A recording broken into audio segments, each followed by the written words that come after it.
Study IQ IAS, अब तैयारी हुई affordable. Hello guys, welcome to study IQ। तो दोस्तों, आपको तो पता ही होगा कि हमारा जो अभी का एग्जिस्टिंग रिलीजन है that is Hindu religion. It used to be the religion of Aryan people. तो जब 20th सेंचुरी में इसके बारे में कॉलोनियल हिस्टोरियंस को पता चला तो colonial historians started a controversy with respect to Aryans. और कॉलोनियल हिस्टोरियंस ने अल्टीमेटली ये हाइपोथेसिस दिया कि आर्यंस वेर द इन्वेडर।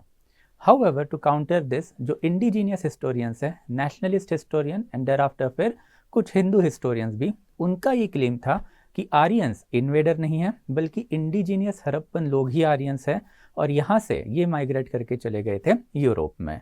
तो this particular controversy something is a matter of debate till now. और आज हम इसी कॉन्ट्रोवर्सी को टैकल करने की कोशिश करेंगे in this small session of hours कि where Aryans really the invaders और नॉट। तो हम एक एक करके देखेंगे सबसे पहले कि डिफरेंट हिस्टोरियंस का एंड स्कॉलर्स का इसके ऊपर क्या कहना है। Thereafter we are also going to see कि हम लोगों को कुछ एपिग्राफिक एंड देयर आफ्टर कुछ आर्कियोलॉजिकल एविडेंसेस इसके ऊपर मिले हैं, उससे हमें क्या इन्फॉर्मेशन पता चलती है। And in the end we will try to arrive at a conclusion कि वेयर आर्यंस इन्वेडर और नॉट। तो चलो, in small session will just quickly see it. तो दोस्तों, जब आप हिस्ट्री की बात करते हो तो हिस्ट्री में एक फैक्ट होता है। ये फैक्ट आपको देता है कुछ आर्कियोलॉजिकल एविडेंसेस से या फिर आपको मिलता है लिटरेरी एविडेंसेस से। और जब आप ये फैक्ट को कुछ पर्टिकुलर वे में आप कंक्लूजन निकालोगे इन फैक्ट से, उस पर्टिकुलर वे को, मतलब वो तरीके को बोला जाता है हिस्टोरियोग्राफी। तो historiography is nothing but art of writing the history. तो different school of historiography India में अवेलेबल है।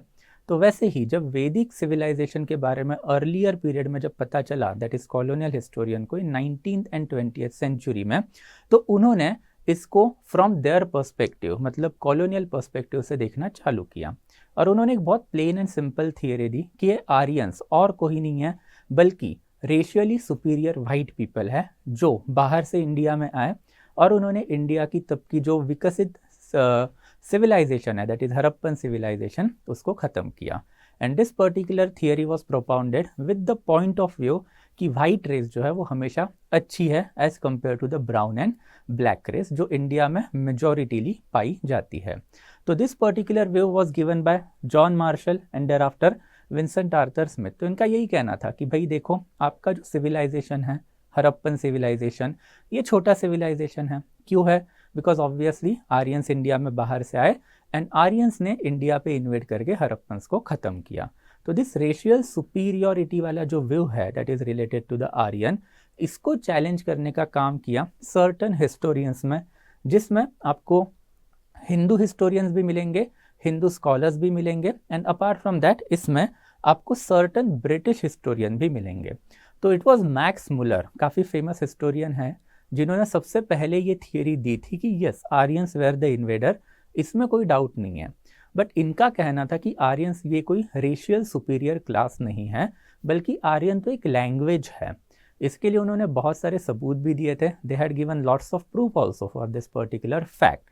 तो कौन से सबूत दिए थे? तो इनका कहना था कि आर्यन जो है ये अपने आप को आर्य करके बुलाते थे। इसके एविडेंसेस हम लोगों को वैदिक लिटरेचर में भी मिले हैं जहाँ पे आर्यंस खुद को आर्य कह के बुलाते थे।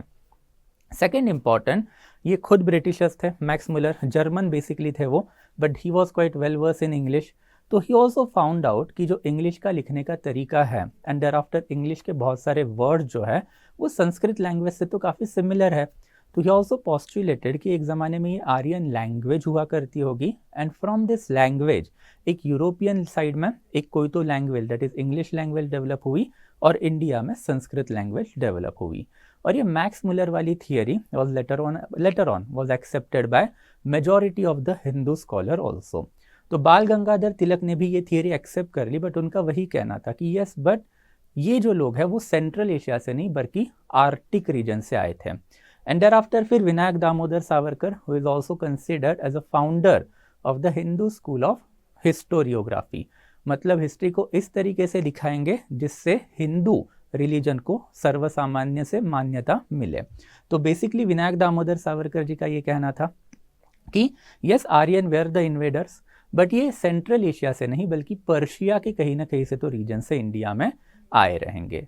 तो बाय एंड लार्ज ये जो डिबेट है कि आर्यंस इन्वेडर है कि नहीं, इसके ऊपर हिस्टोरियन के ये जो दो व्यू पॉइंट है कि एक racial superiority and thereafter their home of origin belongs to somewhere around Central Asia, इसके ऊपर जो अर्ली 20th सेंचुरी में जो डिबेट था वो इसी पे आके सेटल हुआ कि yes Aryans were the invader, invade करके वो इंडिया में आके सेटल डाउन हुए। बट सेटल डाउन होते होते ओके हम लोगों को ये पता चला कि वो कोई रेशियल सुपीरियोरिटी नहीं थी, बल्कि it was a linguistic group, Arya was a language.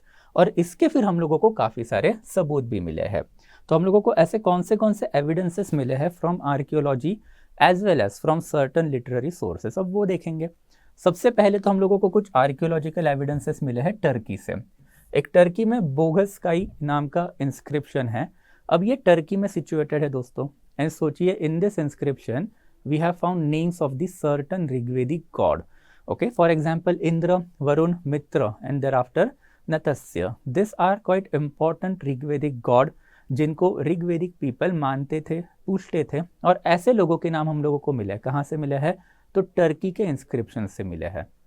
Secondly okay ये वाला जो इंस्क्रिप्शन है उसका रफ डेट अभी हम लोगों ने डिटरमाइन किया है कि it is somewhere around 1400 BC, जो कि ऋग्वेदिक पीरियड से बाय एंड लार्ज सिमिलर है। बट फिर भी ऋग्वेदिक पीरियड जो है वो डेवलप होना इंडिया में चालू हुआ समवेयर अराउंड 1300-1200 BC के बाद। 1500 BC हम लोग उसको मानते हैं डेट, बट ये अर्ली वेव ऑफ इन्वेजन हो सकती है। बट एक्चुअल डेवलपमेंट तो 1300 BC के बाद ही ऋग्वेदिक पीरियड का इंडिया में चालू होना शुरू हुआ था। एंड देयर आफ्टर फिर कुछ कॉमन लिटरेरी एविडेंसेस भी मिले हैं।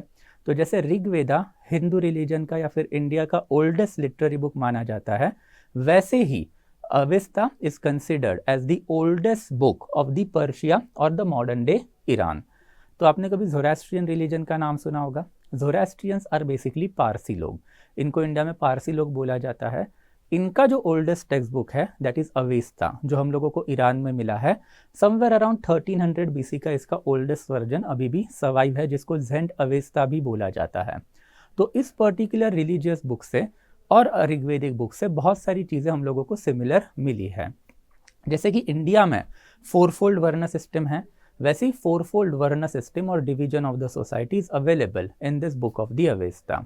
वैसे ही आपने कभी एक वर्ड सुना होगा असुर। Asura is basically the bad person, you can say that, और something like a demon in Indian mythology. तो ऋग्वेदा अवेस्ता में भी एक पर्टिकुलर गॉड का नाम है जिसका नाम है अहुरा माजदा। तो Ahura is basically nothing but asura. ये हम लोगों ने मेरे पहले वाले लेक्चर में भी मैंने आपको बताया था कि जो पर्शियन सेंट्रल एशियन लोग हैं इनको स प्रोनाउंस करना नहीं आता, स को ये लोग ह प्रोनाउंस करते हैं। इसके लिए सिंधु का आपका बन गया हिंदू, वैसे ही असुरा का बन गया अहुरा। तो Ahura Mazda is a god that is mention in the Avesta. तो ये जो सर्टन सिमिलैरिटीज अपने बुक में और उनके बुक में है, इससे भी ये प्रूव हो जाता है कि there must be certain linkages in between Aryans who were there in India and Aryans who were there in the Iran. But again Aryan का जो इंडिया में डेवलपमेंट होना जो चालू हुआ था वो रफली 1300-1200 BC ऑनवर्ड हुआ था, जबकि इसका ओल्डेस्ट एविडेंस हम लोगों को 1300 BC में मिला है। एंड दैट्स वाई फिर रफली हम लोगों ने यही कंसिडर कर लिया था कि अगर ऋग्वेदिक लोगों की कुछ सिमिलैरिटी या फिर कुछ चीज़ें if we are finding it in Turkey, if we are finding it in Iran और मॉडर्न डे इन पर्शिया और modern day Iran, and thereafter okay वही कुछ चीज़ें इंडिया में भी अगर डेवलप होना चालू हुई है तो this Aryans must have arrived into India. However आपको यहाँ पे एक चीज़ समझनी पड़ेगी। ये समझनी क्या पड़ेगी? तो आर्यन का एज सच कोई इन्वेजन नहीं हुआ था। Aryans arrived into India into different branches. जैसे ऋग्वेदा में आर्यंस ने दो टर्म मेंशन करके रखी है, एक है दास्या और एक है दूसरी है दस्यु। तो दासा का मतलब जो है वो अर्ली ब्रांच ऑफ आर्यंस है which might have arrived into India before 1500 BC, the year on which we considered Aryans might have arrived into our country. But उसके पहले के जो आर्यंस इंडिया में आए थे उन लोगों को दासा बोलने का काम किया है आर्यन लिटरेचर ने, जबकि इंडिया में जो ओरिजिनल इनहेबिटेंट थे उस टाइम के उनके लिए आर्यन लोगों ने एक टर्म दी थी बेसिकली दस्यु, एंड दिस पर्टिकुलर दस्यु जो है उनकी आपको हत्या करनी है, दैट इज दस्यु हत्या was also propounded in this Rigvedic literature. So by and large अभी हम लोगों ने ये कंक्लूड कर लिया है कि हड़प्पा के जो लोग थे वो ओरिजिनल इनहेबिटेंट थे इंडिया के, and they must have been the black people और द ब्राउन पीपल। फिर आए white people which were basically central Asian in origin, but term Aryan जो है वो वाइट पीपल डिनोट नहीं करती। Term Aryan is basically linguistic category और linguistic term, because Arya is the language. और फिर ये लोग जब इंडिया में आना चालू हुए थे, इनिशियल फेज में छोटे छोटे ब्रांचेस में आए, but 1500 BC onward there was a large scale migration of Aryans towards India, and thereafter these people started to settle the entire geographical area of the Harappan people, and फिर कुछ इनमें skirmishes हुई होंगी, normal warfare हुए होंगे, जिसमें Harappan people were pushed towards the southern India. So this is something that we have derived till now. तो this is something, आपको मैप में भी अगर पता देखना है तो this is something it might have look. तो आर्यंस जो है वो basically steppage of central Asia से नीचे उतरे होंगे समवेयर अराउंड 2000 BC ऑनवर्ड। फिर यहाँ से लोग टर्की के रीजन में आए, टर्की में हम लोगों को बॉक्स का इंस्क्रिप्शन मिला है। फिर यहाँ से ये पर्शिया में आए होंगे, that is modern day Iran, जहाँ पे हम लोगों को oldest evidence of the Avesta मिला है। And thereafter they might have arrived into India, जहाँ पे हम लोगों को क्या मिला है, ऋग्वेदा मिला है। तो ऋग्वेदिक सिमिलैरिटीज हम लोगों को कहाँ पे मिली है, टर्की में भी मिली है, हम लोग को पर्शिया में भी मिली है। तो all this particular evidences suggest कि आर्यंस जो है वो बाहर से इंडिया में आए थे, बट लार्ज स्केल इन्वेजन कभी भी आर्यंस के अंदर नहीं हुआ। छोटे छोटे ब्रांचेस में लोग इंडिया में आए, and by the time of 1500 से लेके 1200 BC तक this people established themselves in the north western India, and slowly slowly उन्होंने अपना पूरा का पूरा जो एम्पायर है नॉर्थ इंडिया में बना लिया। एंड ये जो पीपल एक रिलीजन फॉलो करते थे उसका नाम इन्होंने कभी नहीं लिख के रखा, हम इसको आर्यन रिलीजन बुलाते हैं। एंड ये जो आर्यन रिलीजन है that is set of practices of the Aryan, यही इसी को आज हम हिंदू रिलीजन बोलते हैं। And that's why supreme court में जब सवाल उठा कि भाई हिंदू रिलीजन एग्जैक्टली है क्या, तो सुप्रीम कोर्ट का भी कमेंट वही था that it is a way of life. तो किसकी वे ऑफ लाइफ है, आर्यन लोगों की वे ऑफ लाइफ है, जिसको अभी now we have considered as a Hindu religion. तो दोस्तों I hope it is quite clear कि जो कंट्रोवर्सी है इसका ओरिजिन कहाँ से हुआ, thereafter different view point इसके ऊपर क्या थे, एंड देयर आफ्टर ये कंट्रोवर्सी सेटल करने के लिए हम लोगों के पास कौन से आर्कियोलॉजिकल एंड लिटरेरी एविडेंसेस है। तो my basic purpose over here was to give you the overall idea related to the multiple theories that are there related to the Aryan people कि exactly Aryans है कौन। Okay तो आई hope it is quite clear कि Aryans कौन है। तो factual data is always important, जिससे आप हिस्टोरिकल फैक्टर्स या फिर हिस्टोरिकल डाटा जो है उसको एनालिसिस कर पाओ। तो दोस्तों आपको क्या लगता है, आर्यंस वेर इन्वेडर्स और नॉट, और ये वाला जो डाटा है उससे आपका क्या कहना है, what is your opinion, do write it in the comment box and let me know. और अगर आपको ये वीडियो अच्छा लगा then obviously subscribe to our channel, and अगर आपको ये पीपीटी चाहिए रहेगी तो पीपीटी आपको ये पर्टिकुलर चैनल पे मिल जाएगी। You can join the channel, and if you want to have a personal conversation with me then you can drop a message to me on the Instagram also. Okay and finally guys this is something that is quite important. Okay मैंने recently एक video भी बनाया था इसके ऊपर कि despite scoring 300+ marks in the optional why I fail, and I genuinely think कि one of the biggest reason was not joining any GS का कोर्स। तो मैंने जब कमेंट किया तो थोड़ा कुछ लोगों को अच्छा नहीं लगा, बट स्टिल प्रॉब्लम क्या होता है जब आप GS का कोर्स नहीं करते, वो आपको समझना पड़ेगा। The problem basically is that कि you spend lots of time in reading the GS, जिसकी एज सच कोई ज़रूरत नहीं पड़ती। आपका ना कोई मेंटर होता है, ना कोई गाइड होता है, नेट से रैंडम इन्फॉर्मेशन सर्च करके आप पढ़ने बैठते हो। बट जब पढ़ोगे तो उसमें भी तो एक डायरेक्शन इंपॉर्टेंट होती है। जैसे कि आप जब हिस्ट्री पढ़ोगे तो हिस्ट्री में अगर आप नॉन हिस्ट्री ऑप्शनल बैकग्राउंड से है तो आप सारी हिस्ट्री नहीं पढ़ सकते, आपको कुछ थीम उठानी पड़ेगी। जैसे आपने हड़प्पा उठा दी, वैदिक उठाया, मगध एम्पायर उठा दी, सल्तनत उठाई एंड मुगल्स उठाई, बिकॉज मैक्सिमम क्वेश्चन यहीं से आते हैं। अगर आपको ये बताने वाला कोई नहीं रहेगा, मेंटर नहीं रहेगा, गाइडर नहीं रहेगा, एक पीयर ग्रुप नहीं रहेगा, तो आप सारा हिस्ट्री पढ़ते बैठोगे और उसमें कम से कम 5 से 6 महीने आपके ऐसे ही चले जाएंगे। एंड उसके वजह से फिर अल्टीमेटली आपकी हिस्ट्री तो अच्छी हो जाएगी बट दूसरे सब्जेक्ट सफ़र करेंगे एंड अल्टीमेटली प्रीलिम्स फेल होगी। प्रीलिम्स फेल के साइकिल में अगर एक बार आप फंस गए तो फिर वो चीज़ें जो है वो चलती रहेंगी। और ये ऐसी ही कुछ चीज़ें मेरे साथ हुई। मेरे साथ खैर प्रीलिम्स में नहीं हुआ, बट मेंस वाले साइकिल में और इंटरव्यू वाले साइकिल में ये चीज़ें अटक गई। तो नॉलेज लैक्यूना जो हुआ वो इसी के वजह से हुआ, बिकॉज कोई प्लान नहीं था, कोई बताने वाला नहीं था, कोई सिखाने वाला नहीं था, and I had taken up that कड़गल कि नहीं भाई मैं तो सब कुछ मेरे से ही करूँगा। Okay, quite wrong approach. थोड़ा बहुत तो आपको थोड़ी चीज़ें सीखनी पड़ेगी, एंड फॉर दैट पर्पज़ एक जीएस का फाउंडेशन कोर्स करना तो हमेशा इंपॉर्टेंट होता ही है। एंड फॉर दैट पर्पज़ अभी हम लोगों ने जो बैचेस लॉन्च किए थे उसमें we have started with a new foundation batch weekend also. तो वीकेंड में फाउंडेशन बैच हमने चालू की है। Okay, and if you want to join this particular course and if you want to study history from me, then you can use the coupon code SN Live and avail the maximum possible discount. तो दोस्तों हमेशा याद रखना है कि GS foundation course is something that you can never skip.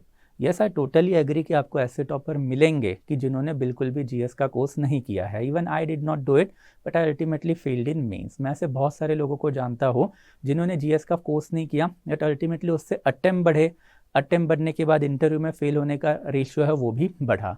Okay, लाखों में एक आध बंदा फिर रिजल्ट में उसका नाम आ जाता है, but if you see majority of the people, मतलब 99% ऑफ द टॉपर या फिर जो सिलेक्शन वाले लोग हैं वो GS का कोर्स करते ही है और उसका फ़ायदा भी होता ही है। तो वैसे ही फ़ायदा अगर आपको क्वालिटी वे में चाहिए at an affordable rate, then you just subscribe to this course at the weekend batch and you can use the code also, that is SN Live, okay, to avail the maximum possible discount. और इसका जो admission है that is also we are going to close on 21st October. So hurry up guys, okay, you can use the code and join the course. And finally then, okay, thank you so much guys for listening to this short video on Aryan invasion theory. तो इसमें हमने वही समझने की कोशिश की थी कि डिफरेंट थियरीज क्या है, देयर आफ्टर फैक्चुअल डाटा हम लोगों के पास क्या अवेलेबल है, एंड देयर आफ्टर जो अभी का कंक्लूडेड वर्जन है कि माइग्रेशन था, ये एज सच इन्वेजन नहीं था। तो इसी के ऊपर हमने आज के सारे चीज़ें देखी। So thank you so much guys, will meet again in our next session. Thank you so much. Study IQ IAS, अब तैयारी हुई अफोर्डेबल।